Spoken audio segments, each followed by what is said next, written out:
Hello guys, अगर आप लोग को मेरे वीडियोस पसंद आ तो मेरे वीडियोस को लाइक कर दे, शेयर कर दे और मेरे चैनल को सब्सक्राइब कर दे। मार्शल सुप्रीम विलन के पिछले एपिसोड के एंड में हमने देखा था कि हमारे यान जाओ जी अपना 7 स्टार स्वॉर्ड मेथड को यूज करके येहुओशियांग की एनर्जी से बना हुआ डिफेंसिव शील्ड को पूरी तरह से बर्बाद करके रख देते हैं। और ये देखने के बाद येहुओशियांग अपने बाकी डिसेबल को पूरी तरह से ऑर्डर देने लगता है कि भागो बीसी यहाँ से, क्योंकि हम इस यान जाओ के सामने बिल्कुल ही टिक नहीं पाएंगे। ये बोले तुरंत बाद ही वो और उसके साथ उसका सारे डिसेबल पूरी तरह से भागने लगते हैं वहां से। और ये देखने के बाद हमारे यान जाओ जो अपने मनी में सोचने लगता है कि मुझे लगा था कि मेरे धमकी की वजह से कांग में से डिसेबल थोड़ा बहुत उधर जाएंगे, पर ये लोग अपना मुंह ही निकल गया। मेरे का क्या, मुझे सिर्फ और सिर्फ ये सारे लोगों को धमका के ऐसे भगाना है, क्योंकि मैं इसे इसके साथ फाइट करके इन लोगों को बिल्कुल ही नहीं मारना है। और ये सब सोचता सोचता ही यान जाओ जी जामिंग के सामने जाता है। इसके बाद पूछने लगता है कि क्या प्रिंस तुम्हें और तुम्हारे वाइफ को कुछ भी नहीं हुआ ना। ये सुनने के बाद जामिंग बोलने लगता है हाँ यान जाओ जी, तुम सही समय पर यहाँ पर आकर हमारे बचा लिया, वरना हमें जरूर कुछ तो हो जाता। तो इसलिए तुम्हें शुक्रिया मुझे और मेरे वाइफ को बचाने के लिए। लोग ऐसा बात किए जा रहे होते, तभी ये लड़की चिल्ला के बोलने लगते कि फादर फादर मुझे अच्छी तरह से पता है कि तुम्हें कुछ भी नहीं हो, तो इसलिए प्लीज उठ जाओ। और इसके बाद ये अपनी मदर की तरफ देख लेते। इसके बाद बोलने लगते कि मदर मदर आप भी उठ जाओ प्लीज, पर वो लोग ऑलरेडी मर चुके होते हैं। और ये सारे कांड को देखने के बाद हमारे यान जाओ जी बोलने लगता है कि ओके ओके, तो ये भी वो बड़े फैमिली के कोई मेंबर हो सकती है क्या? अभी के लिए ये पूरी तरह से अकेली वो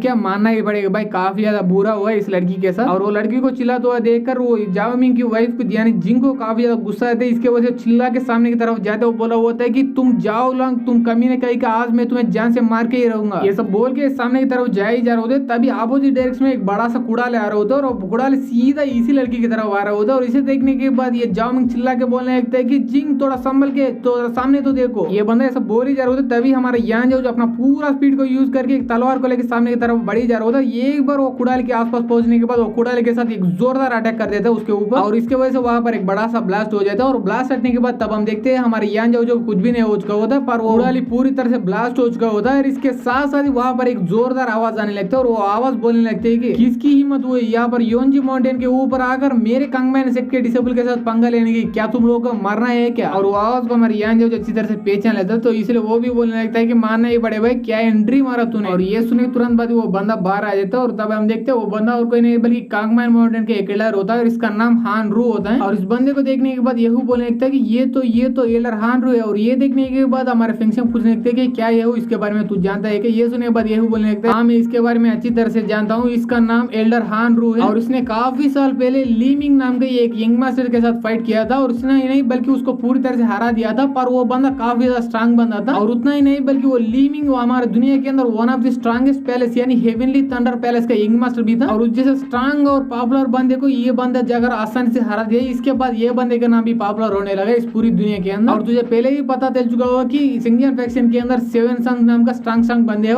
एग्जैक्टली वैसे यहाँ पर यंगर जनरेशन के अंदर भी स्ट्रांग बंदे है, और उन्हीं को 4 सन्स ऑफ द वर्ल्ड कहा जाता है। और उनमें से सबसे पहले हमारे यंग मास्टर यानी यान जाओ जी के नाम आता है, और उसके बाद दूसरा इसी बंदे का नाम आता है। और ये दोनों लोगों के अलावा और भी ज्यादा 2 लोग हैं, और वो 2 लोग भी काफी ज्यादा स्ट्रांग है। पर यहाँ पर सिर्फ स्ट्रांग होने की वजह से ये 4 सन्स के अंदर उसका नाम बिल्कुल नहीं आता, बल्कि इसके पास स्ट्रांग के साथ अपने बैकग्राउंड भी होना चाहिए। तो इसलिए ये चारों सन सिर्फ स्ट्रांग ही नहीं बल्कि इनके फादर या तो एल्डर है या किसी किंगडम का किंग भी है। और तब हम हानरू की तरफ देखते हैं, वो यान जाओ जी को देखकर बोला होता है यान जाओ जी मुझे बिल्कुल नहीं लगा था कि जो भी बंदा तुम्हारे गुआंगचांग माउंटेन के आसपास आ जाता है उस बंदे को तुम लोग जान से मार डालोगे। अगर तुमने किसी और बंदे को जान से मार डाला तब हमें बिल्कुल भी फर्क नहीं पड़ता था, पर तुमने हमारे कांगमैन माउंटेन के डिसेबल को जान से मार डाला, तो इसलिए इसका प्राइस तुम्हें जरूर पे करना ही पड़ेगा। ये सुनने के बाद हमारे यान जाओ जी बोलने लगता है कि अबे साले तुम एक बार अपने चारों और एक बार देख लो, उसके बाद तुम्हें समझ आएगी यहाँ पर तुम्हारे कांगमैन माउंटेन के डिसेबल की लाश ही नहीं बल्कि कुछ और बंदे की लाशेज भी है, और वो लाश और किसी की नहीं बल्कि मेरे गुआंगचांग माउंटेन के एक डिसेबल की वाइफ की रिलेटिव है। इसका मतलब मेरे गुआंगचांग माउंटेन के रिलेटिव्स की। और क्या तुझे सच में ऐसा लगता है ये सारे लाशों देखने के बाद भी मैं बिल्कुल चुप बैठूंगा? ऐसा सपने भी नहीं बोला, तो इसीलिए मैंने अटैक किया और तुम्हारे कांगमैन माउंटेन के डिसेबल का पूरी तरह से जान निकाल लिया। अगर तुम्हें इस चीज के बारे में कोई ऐतराज है तो मेरे साथ बता सकते हो, और उसके साथ हम दोनों फाइट करेंगे, और उसके बाद मैं तुम्हारी भी जान निकाल लूंगा। ये सुनिए के बाद हानरू भी बोलने लगता है कि अबे साले यान जाओ जी ऐसा लग रहा है तुम भूल रहे हो तेरे साथ वो 4 सन्स के लिस्ट में मैं भी हूं, तो इसलिए तुझे इतना भी ज्यादा उछलने की कोई भी जरूरत नहीं, क्योंकि अगर मैं चाहता हूं तो तुझे आसानी से यही पर जान से मार डाल सकता हूं। तो इसलिए मेरे से थोड़ा तमीज से बात करो, वरना तेरा अंजाम काफी ज्यादा बुरा होने वाला है। ये सुनने के बाद यान जाओ जी बोलने लगता है अबे साले मुझे तेरे साथ बात करने की कोई मूड नहीं है और इंटरेस्ट भी नहीं है, तो इसलिए अगर तू चाहते हो तो हम दोनों अभी फाइट करेंगे, उसके बाद देखेंगे कि कौन जीत जाएगा और कौन हार जाएगा। ये सुने तुरंत बाद ये हानरू अपना पूरा एनर्जी बाहर रिलीज कर रहा होता है। इसके बाद बोलने लगता है हाँ यान जाओ जी मैंने आजकल तुम्हारे बारे में बड़े बड़े बात सुन लिया था, पर मुझे वो सारे बातों के ऊपर बिल्कुल ही यकीन नहीं है, और आगे भी यकीन नहीं होने वाला। जब तक मैं तुम्हारे साथ फाइट करके देखूं ना तब तक मैं बिल्कुल यकीन नहीं करने वाला ये सारे बातों के ऊपर। मुझे ऐसा लग रहा है मैं तेरे साथ फाइट करने के बाद भी यकीन नहीं करने वाला, क्योंकि मुझे पूरा यकीन है तू नल्ला बंदा है। ये बोलने के तुरंत बाद एक जोरदार अटैक हमारे यान जाओ जी के ऊपर करने के लिए सामने की तरफ बढ़ी जा रहा होता है। इसे देखने के बाद हमारे यान जाओ जी वहीं पर खड़े होकर ये नॉर्मल मुक्का उसके ऊपर कर देते हैं। इसकी वजह से वो दोनों मुक्का आपस में टकरा जाते हैं। इसकी वजह से वहां पर एक बड़ा सा ब्लास्ट हो जाता है और वो ब्लास्ट की वजह से हानरू पीछे की तरफ आकर रुक जाता है। ये देखने के बाद हानरू बोलने लगता है कि मानना ही पड़ेगा भाई तुम्हारे अंदर भी थोड़ा बहुत दम बचा है, पर उतना भी ज्यादा दम नहीं कि उसको यूज करके तुम मुझे हरा दे। और ये देखने के बाद फिंगशिंग बोलने लगते हैं कि मुझे अच्छी तरह से पता है कि सीनियर ब्रदर यान जाओ जी काफी ज्यादा स्ट्रांग बंदा है, पर मैंने ये भी सुना था कि कांगमान माउंटेन के अंदर काफी सारे अजीब अजीब तरीके का मार्शल आर्ट सिखाया जाता है, और वो सारे अजीब तरह का मार्शल आर्ट के अंदर ग्रेट एप डीमन फिश नाम का भी एक अजीब सा अटैक है। और मैंने ये भी सुना था कि वो अटैक सिर्फ अजीब ही नहीं बल्कि काफी ज्यादा ब्रूटल और खतरनाक भी है। तो इसलिए मुझे यान जाओ जी के बारे में थोड़ा फिक्र हो रही है। ये लड़की ऐसा बोल ही जा रहे होते तभी वो हानरू वो ग्रेट एप डीमन फिश को हमारे यान जाओ जी के ऊपर अटैक करने के लिए रेडी कर रहा होता है। और ये देखने के तुरंत बाद हमारे यान जाओ जी अपना हाथ को सामने रखकर अपना चारों ओर एक शील्ड को बना लेता है। इसके बाद बोलने लगता है कि मैंने सुना था कि ये ग्रेट एप डीमन फिश तुम्हारा कांगमैन माउंटेन का one of the strongest attack है, और वो शील्ड को तोड़ने में ये काफी ज्यादा अच्छी तरह से काम आती है, और मैं भी देखना चाहता हूँ मेरे शील्ड के सामने ये टिक पाती है या नहीं। ये सुने एक बार हानरू को काफी ज्यादा गुस्सा आता है। इसकी वजह से काफी तेज से सामने की तरफ बढ़ते हुए बोल रहा होता है कि अबे साले